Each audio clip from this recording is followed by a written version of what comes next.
দাদা এখানে মানে আমরা এখানে ভিডিও করতে এসেছি। হ্যাঁ, এখানে ভিডিও করার জন্য কিছু আপনাদের সৌন্দর্য, কিছু প্রকৃতি বা কিছু প্রভৃতি কিছু মানুষজন কি আছে এখানে?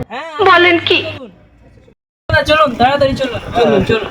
এখানেই থাকে একটা ভিখারি, আপনি ওর সাথে যা খুশি কথা বলতে পারেন।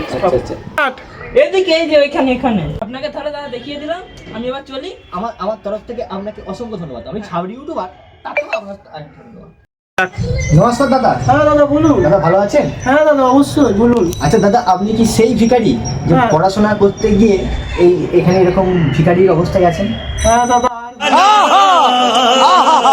যা হলো আমার মানে একদম নিঃস্ব হয়ে গেছি দাদা। আর দুঃখের কথা বলার কিছু নেই, যে ছেলেটা আর্টসে পড়ছে তারা একবারে ধ্বংস হয়ে যাচ্ছে দাদা। আর কি বলবো। বলছি দাদা নমস্কার, আপনি তো আমার বিষয়ে সবই জানলেন, তাহলে আপনার বিষয়ে আমি কিছু জানতে পারি কি? দাদা হ্যাঁ বলুন দাদা। আমি হচ্ছে একজন ছাবড়ি ইউটিউবার, আচ্ছা। কিন্তু এখন তো আমার মনে হচ্ছে আপনার মতোই অবস্থা হবে, হ্যাঁ কারণ আমিও তো আর্টসের স্টুডেন্ট। আচ্ছা দাদা বলেন কি? তার থেকে চোথালে দুজনে একসাথে ভিক্ষা করি। চলুন দাদা চলুন চলুন চলুন চলুন চলুন চলুন।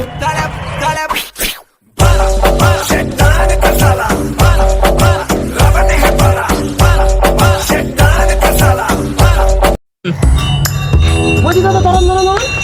বলছি আমরা তো একই লাইনে এক্ষুনি যদি ভিক্ষে করতে যাই তাহলে তো লোক একটু সন্দেহ করবে, হয়তো শালারা কাজ করার ধান্দায়, যাতে কাজ না করতে হয় সেই জন্য ভিক্ষা করছে। কিন্তু আমার আবার দুটো মানে আমার কাছে আপনার ফোন আমার ফোন, তাহলে আপনার ফোনটা আপনি ধরুন, আমার ফোনটা আমার কাছে থাক। তাহলে চলুন আপনি ওই লাইনে যান, আমি তাহলে এই লাইনে যাই ভিক্ষা করতে। তাই হোক তাহলে। আর আজকে দেখা হবে, আপনি আমার কন্ট্যাক্ট নাম্বার নিয়েছেন তো, আপনি তাহলে ফোন করবেন। হ্যাঁ ঠিক আছে, আসছি দাদা, আপনি ওই লাইনে।